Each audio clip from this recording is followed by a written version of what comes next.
Hoje, uma mensagem especial para o seu coração. Quando trabalhar não é servir nem adorar. Que doideira é essa do lugar do trabalho no mundo? O que Deus tem a dizer? Acompanhe a nossa reflexão e não se esqueça, essa mensagem vai para a sua vida, para o seu coração.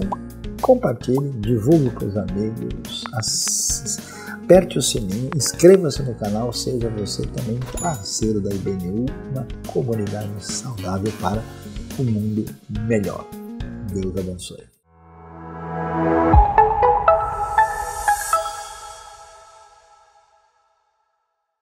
Vida difícil de muito trabalho em grande parte de todo esse mundão de Deus. E a gente pergunta por quê, para quê, como é que a gente lida com isso.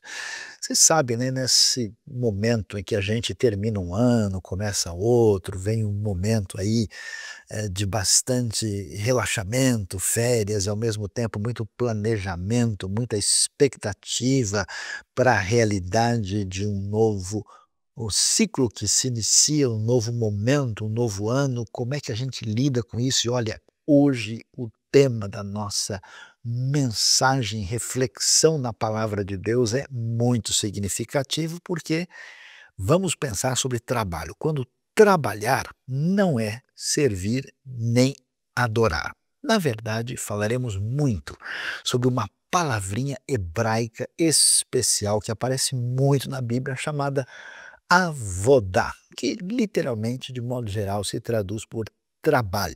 Então vamos pensar sobre isso e a gente vai ler um texto de Eclesiastes. E falando em Eclesiastes, olha, preste atenção. Entender a Bíblia direito exige estudo, atenção, muito cuidado e conhecimento de fato da realidade desse livro que é o mais extraordinário da história humana. A Bíblia, com seus tantos livros, tem um livro chamado Eclesiastes. Mas Eclesiastes é um livro de muitas perguntas, muitas indagações e foi escrito debaixo da perspectiva de quem tem aquela visão de olhar tudo, como diz o texto, debaixo do sol. Então, o texto pergunta para a gente que vantagem nessa vida, se a vida tem sentido, a expectativa de achar alguma resposta nas várias atividades humanas traz para a gente o que muitas pessoas hoje falam, que é, às vezes, apesar de tanta atividade, sentir um negócio chamado vazio, né? Em hebraico, hevel, né? E hevel é traduzido, às vezes, por vaidade, por futilidade, por absurdo, por passageiro. O texto vai trabalhar toda essa discussão até finalmente chegar a uma sábia conclusão. Então vamos pensar isso, vamos passear pelo Eclesiastes aqui hoje, mas vamos iniciar pensando no capítulo 2, né? E a pergunta é, vamos lá, preste atenção, estava ouvindo esses dias que vários países do mundo estão tentando diminuir a jornada de trabalho semanal das pessoas. E em vários lugares hoje se fala de 4 dias e meio ou 4 dias de trabalho, né? Mas a pergunta é por que que a vida que vem do trabalho pode virar estresse e destruição, né? A gente vê isso na realidade brasileira, a gente vê isso na realidade dos países do Ocidente, pessoalmente visitando vários lugares no Extremo Oriente. Eu acho que eu nunca vi gente trabalhando de maneira tão intensa e se mostrando exausto, cansado.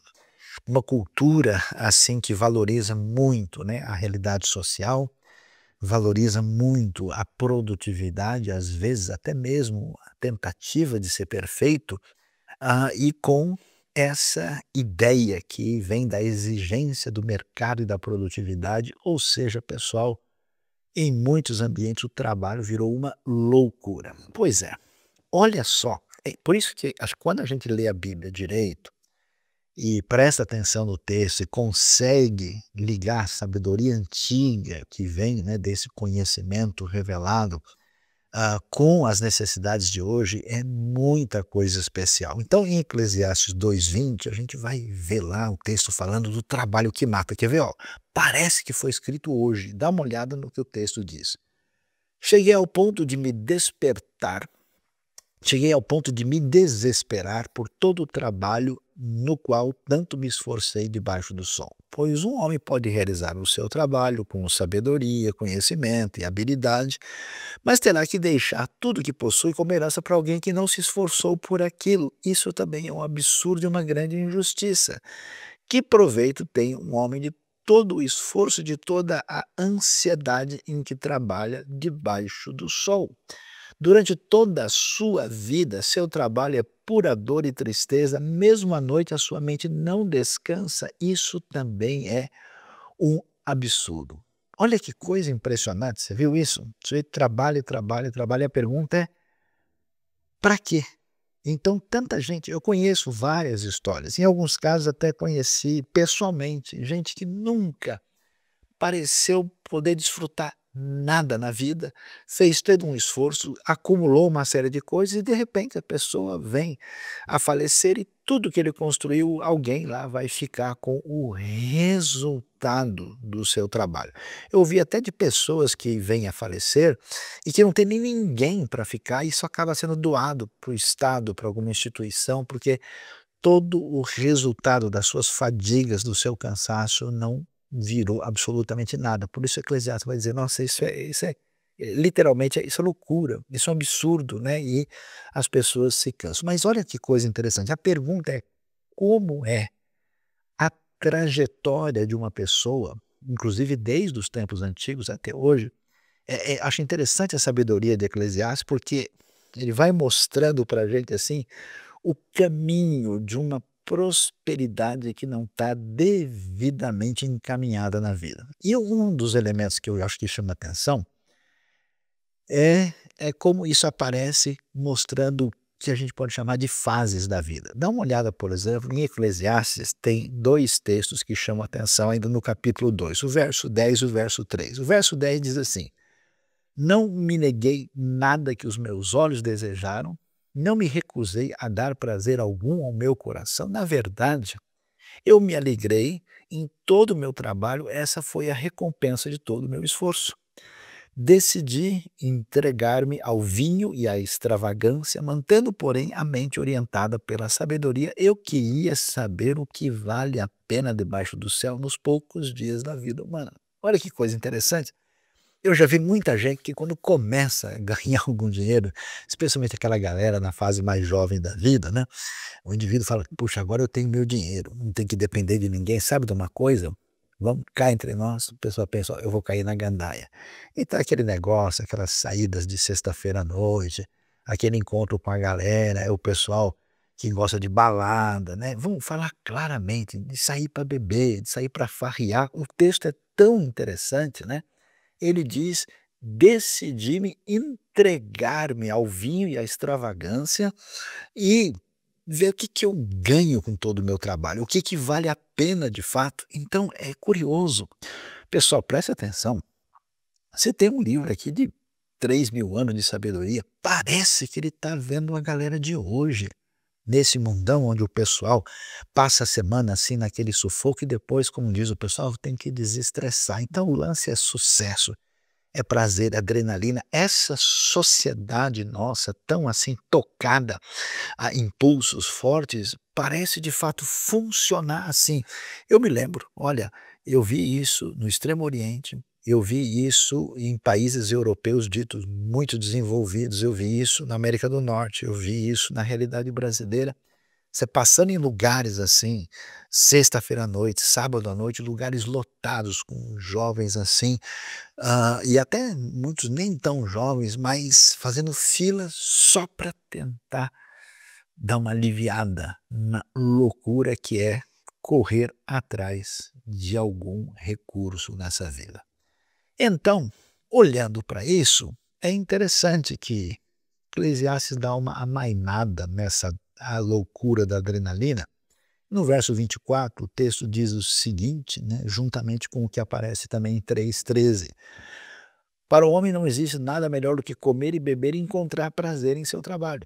E vi que isso também vem da mão de Deus. Descobri também que poder comer, beber e ser recompensado pelo seu trabalho é um presente de Deus. Então, olha lá, depois que a pessoa dá uma sossegada, né, nessa coisa mais comum na galera mais nova que sai aí para, vamos dizer, sem muito amadurecimento, tentar detonar na base da adrenalina, de desestressar de uma maneira exagerada, aí o sujeito dá aquela amainada, né, chega a época em que ele diz: "Sabe de uma coisa?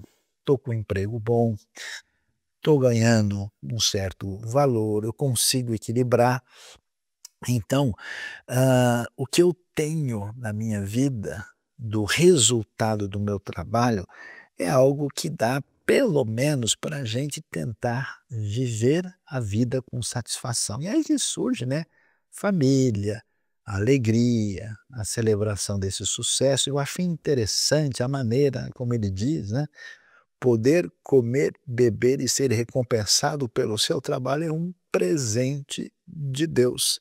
Ou seja, muita gente, depois de uma certa estabilidade na vida, chega nesse ponto, fala: "Sabe de uma coisa? A vida é curta, a gente consegue pelo menos um certo bem-estar, e se eu puder pelo menos, né, manter a minha família e poder comer o churrasquinho do final de semana, poder ter uma vida agradável, isso é bom e, como diz o bom brasileiro, graças a Deus por isso". Pois é, mas essa história prossegue, olha que Eclesiastes trabalha isso, né, e como você encontra, né, muita gente, pelo menos a maior parte das pessoas que eu encontro: "E aí fulano, e aí, tudo bem Zé, tudo bom Maria, como é que tá? Tudo bem?". "Tô bem, graças a Deus". Essa frase, ela evoca essa discussão do Eclesiastes. Olha só o que diz o texto no capítulo 5, verso 19 e também no 9:9. "E quando Deus concede riquezas e bens a alguém e o capacita a desfrutá-los, a aceitar a sua sorte e a ser feliz em seu trabalho, isso é um presente de Deus". E capítulo 9, né, que mostra talvez assim uma figura ideal que quase dá um quadro aqui: "Desfrute a vida com a mulher a quem você ama todos os dias desta vida sem sentido que Deus dá a você debaixo do sol. Todos os seus dias sem sentido, pois essa é a sua recompensa na vida pelo seu trabalho árduo debaixo do sol". Pois é, a ideia é a seguinte: quando a gente olha para esse tipo de realidade que nós temos dentro dessa realidade antropológica social, essa experiência humana, o que o Eclesiastes trabalha para a gente, esse livro tão ligado à histórica tradicional sabedoria salomônica, ele apresenta para a gente isso: olha pessoal, quando alguém começa a caminhar na vida e ele começa a ter algum resultado, ele diz: "Sabe de uma coisa? Eu preciso, né, desfrutar o máximo de tudo", e aí ele, como se diz, cai, né, matando, tentando ter o máximo de prazer imediato. Depois que ele dá uma equilibrada, ele fala: "Sabe de uma coisa? Essa vida que a gente vive, essa universo essa realidade social, esse contexto que a gente vive, é uma coisa tão sem sentido debaixo do sol, que o importante é a gente pelo menos desfrutar as boas e belas e adequadas alegrias da vida que a gente consegue viver entre família, amigos e pessoas próximas, tentando viver em paz e amor".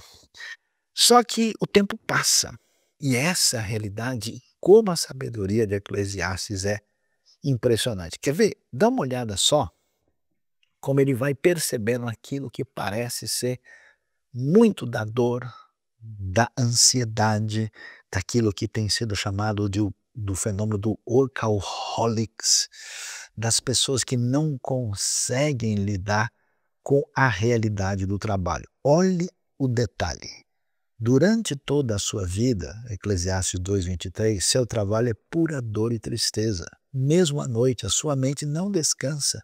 Isso também é absurdo.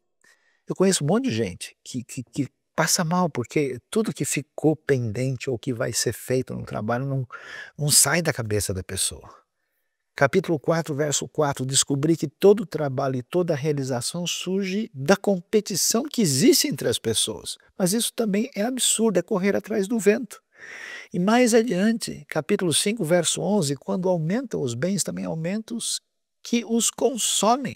E que benefícios trazem os bens a quem os possui, se não dar um pouco de alegria aos seus olhos? Pessoal, que coisa impressionante. Você já reparou? Eu conheço muitas pessoas na minha trajetória que Deus me permitiu viver até aqui. E conversando com muitas pessoas, eu já ouvi tantas vezes a seguinte frase: "Olha, eu entrei naquela empresa, eu comecei meu trabalho, eu comecei a minha carreira e eu tinha tal sonho, eu queria isso, eu queria aquilo". De repente, a pessoa começa a enfrentar com a profundidade do seu coração o mundo louco em que a gente vive. E ele descobre de fato que pelas más intenções, pelos sentimentos piores, pela concorrência às vezes até mesmo desleal, pela luta de um contra o outro, é assim que as coisas funcionam. Toda a realização surge da competição e nem sempre muito saudável. E a gente percebe como hoje a gente vê as pessoas vivendo uma verdadeira realidade do que eu chamo a realidade do saco sem fundo. Por que saco sem fundo? Porque o sujeito tem, veja, 1000 itens dentro da sua casa, mas ele ainda está insatisfeito, ele não tem o suficiente. Aí daqui a 1 ano ele tem 2000 itens e dizem que nos lugares mais ricos do mundo uma família chega a ter 20.000 itens supostamente necessários para ele organizar a sua vida pessoal e familiar. Você imaginou que loucura? A gente virou, né, e existe uma expressão em inglês chamada hoarder, né, o hoarder é o acumulador. Esses dias eu vi uma reportagem na televisão, não acreditei, um indivíduo que vivia dentro de um lugar com centenas de objetos que ele meio que disfuncionalmente acumulava, né. E você já viu isso? Essa síndrome do consumista que hoje nós temos, a pessoa comprou um produto, um eletrônico X, aí ele está super feliz, ele celebra, daqui uma semana aquilo perdeu o brilho, perdeu o valor, foi suplantado, surgiu um outro modelo. Então, que benefício trazem os bens a quem os possui, se não dar um pouco de alegria aos seus olhos? Ou seja, o mundo do trabalho se torna um mundo contaminado, contaminado de estresse, de medo, de competição e competição em excesso. Hoje você tem um grande grupo de executivos num nível altíssimo de estresse, que não tem tempo de descansar, que o celular não lhe dá sossego, que desde manhã até tarde da noite estão envolvidos e dominados pelas suas tarefas sem condição mal de respirar e acumulando aquilo que, via de regra, em muitos casos se torna um burnout, se torna realmente um descompasso de saúde gravíssimo. Chega um momento, e eu tenho visto pessoas na minha trajetória, pessoas até mesmo ligadas à fé, outros sem nem tanta fé assim, passando por um momento, olhando para trás e diz: será que valeu a pena? Hoje, muitos estudiosos dizem: olha, tem gente na nova geração que não quer essa trajetória, talvez até por ver a geração anterior vivendo os descompassos dessa vida maluca e totalmente complicada. Olha o que Eclesiastes diz para a gente, temos aqui 4 textos. Em 1:3 o texto diz: o que o homem ganha com todo o seu trabalho em que tanto se esforça debaixo do sol?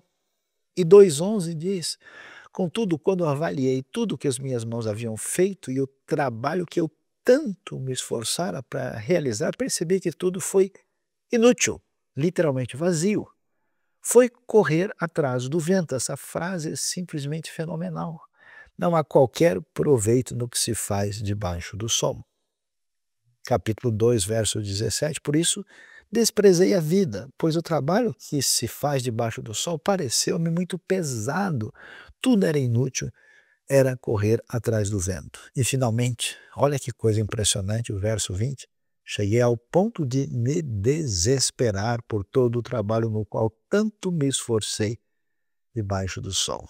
a grande verdade é essa, né, a gente tem uma grande parte da sociedade, assim, que clama pelo famoso fim de semana, que se desespera pelas férias, que se desespera por uma licença especial, por um tempo de descanso, mas a questão não é tanto as férias ou o final de semana, o tempo de descanso, mas é a maneira quase que voraz como a pessoa se entrega a isso numa espécie de tentativa de um remédio cavalar para a sua sensação de vazio, futilidade, frustração, inutilidade daquilo que tem sido a trajetória de muita gente. Eu nunca me esqueço, em um lugar muito próspero do mundo, conversando com uma pessoa que trabalhava intensamente, e essa pessoa um dia vira para mim e diz: "Olha, eu estou aqui só por conta do dinheiro, mas eu detesto o que eu faço. Eu não vejo a hora de terminar isso para que eu volte para minha, cidade natal e eu viva lá uma vida tranquila". Eu nunca me esqueço de 2 experiências na minha vida, uma numa ilha do Mediterrâneo, na Grécia, conversando com um indivíduo que fora criado e vivera na Alemanha. Tinha todas as condições, ele tinha inclusive formação excelente, e ele diz: "Olha, eu não aguento mais viver aquele tipo de vida, eu prefiro estar de uma maneira simples, fazendo um trabalho simples, numa ilha grega do Mediterrâneo, porque não dá para viver mais assim". Ou a triste notícia que eu tive ao viver em Massachusetts e receber a notícia de alguém que estava em 3 empregos, levantando de madrugada no frio para cumprir um emprego, depois na sequência outro e outro à noite, até que a pessoa teve um ataque cardíaco por excesso de trabalho. E a sensação, tudo que eu estou fazendo não parece ter qualquer valor, significado, ter importância nenhuma. Então a pergunta que a gente levanta é: onde está o problema? O que é que nós buscamos no trabalho de verdade? O que está acontecendo? Então a pergunta que se levanta e que todo mundo faz no começo da vida: para que estou trabalhando? Ah, para cair na gandaia e fazer o que eu quero.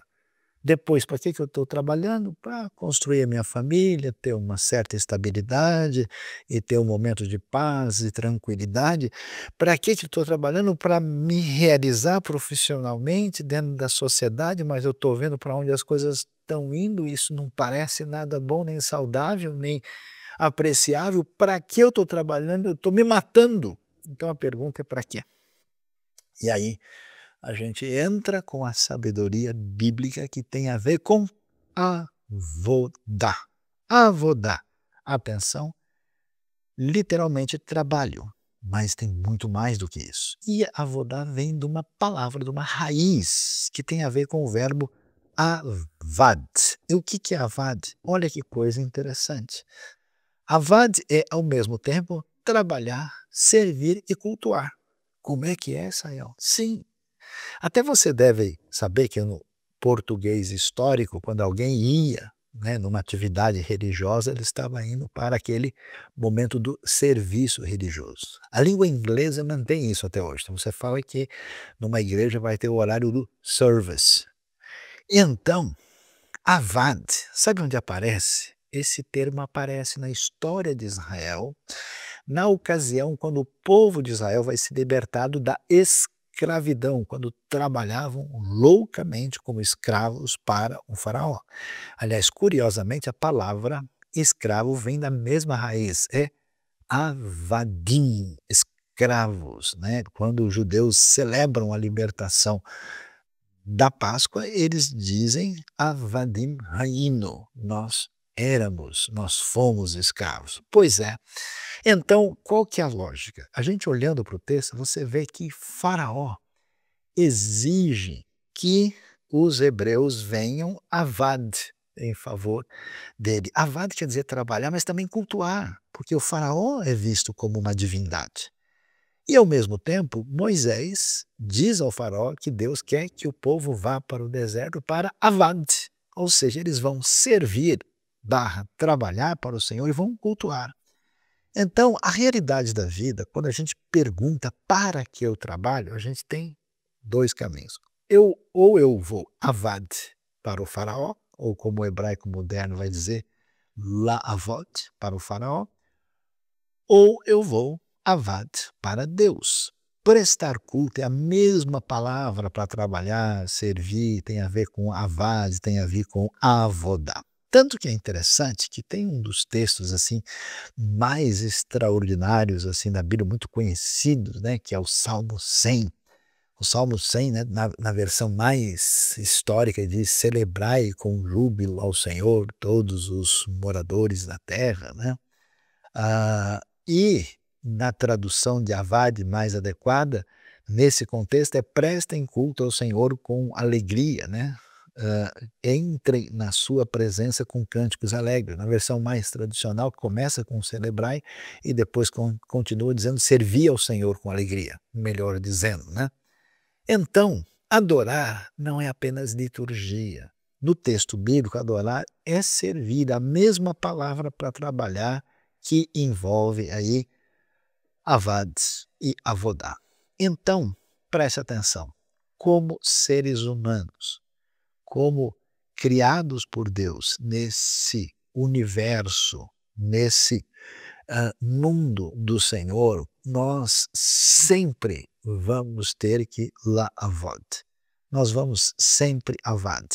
Nós estaremos numa condição de sempre estar fazendo alguma coisa em alguma direção.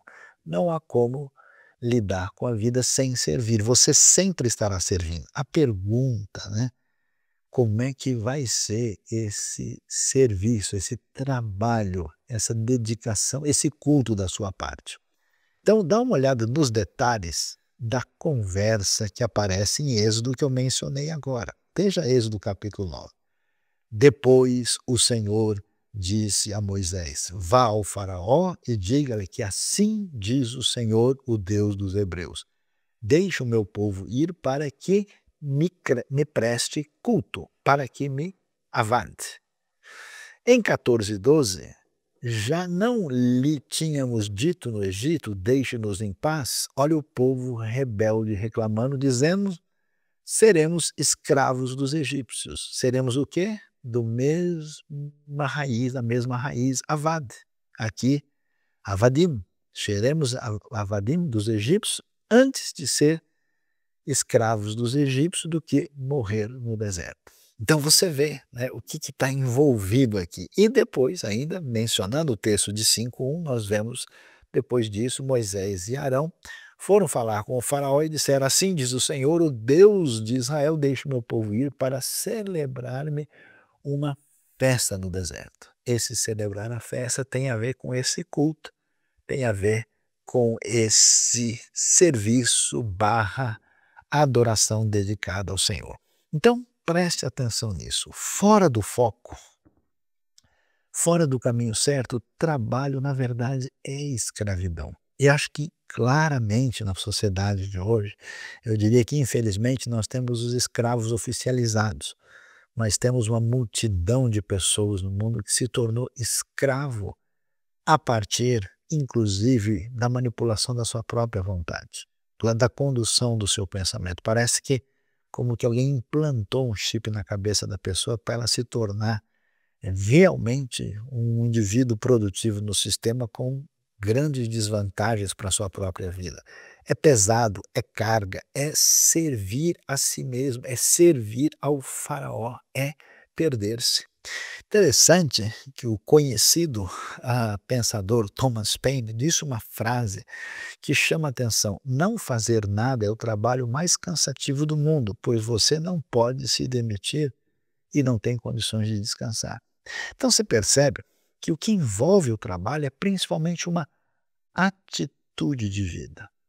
É uma postura que você tem a partir do seu entendimento, da sua interpretação da vida, do seu papel de pertencimento, do seu lugar no universo em relação a si mesmo, ao próximo e em relação a Deus, em relação ao Criador. Quando essas coisas não estão devidamente alinhadas pela sabedoria que emerge do deserto e das palavras especiais reveladas pelo Senhor, que é tão curioso, né? O Deus que se revela no Shabat, o Deus que se revela no desfecho da criação, no momento do seu descanso, o Deus que tira o seu povo de maneira curiosa de sociedades escravagistas e opressoras de trabalho, tanto o patriarca original que sai da Mesopotâmia como o povo que sai do Egito, para uma experiência de aprendizado no deserto, para que eles venham aprender o que significa trabalhar, servir e adorar de verdade. E muita sabedoria para poucos capítulos. E aí, que coisa impressionante a gente vê esse caminho de restauração do trabalho que causa estresse, vazio, inutilidade, que é perder-se na trajetória da vida, quando a gente lê a sabedoria do estranho trabalho de Deus revelado em Isaías 30. Olha o que diz o texto. Diz o soberano Senhor, o Santo de Israel: no arrependimento e no descanso está a salvação de vocês. Na quietude e na confiança está o seu vigor, mas vocês não quiseram. Ou seja, o que Thomas Paine disse é verdade, né? Muitas pessoas até trabalham bem e são muito produtivas e, atenção, parecem descansadas. Porque essas pessoas, de alguma maneira, encontraram o caminho de saber fluir em plena atividade favorável para si mesmo e para os outros, debaixo de uma relação diferenciada com Deus. Enquanto há pessoas que nem precisam fazer nada, já estão prejudicados porque a sua mente não consegue descansar, confiar e ficar tranquilo, não consegue conversar com Isaías. E quando a gente tenta entender o Evangelho, a gente começa a descobrir onde é que está a raiz de toda essa questão. Vamos entender o Evangelho? Sempre a gente quer mostrar que a gente sabe. Desde criança, né? Como diz a criança lá nos seus 4 anos de idade, eu sabo, eu sabo. É assim que a gente funciona. Ou seja, todo mundo imagina, ó, eu sou o cara. A gente está sempre em cima, né, do sapato alto, do salto alto, querendo dizer que a gente tem o domínio da situação.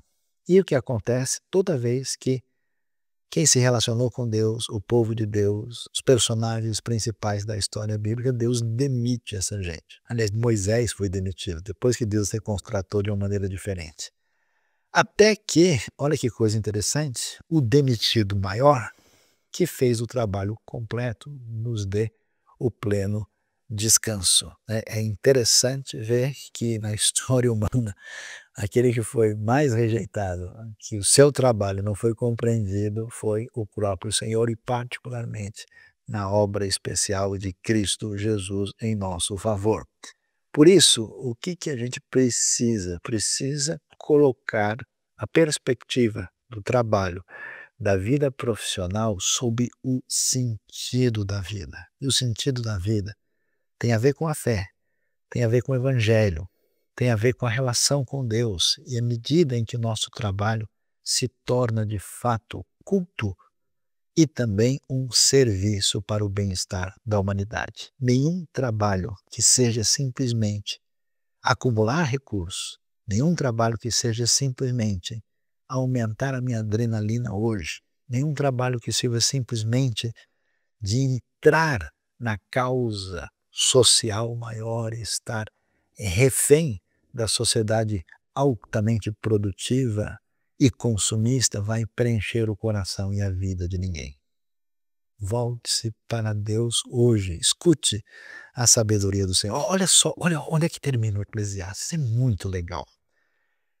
Lembre-se do seu Criador, capítulo 12 vai dizer, nos dias da sua juventude. Antes que venham os dias difíceis, se aproxime os anos em que você dirá, não tenho satisfação neles.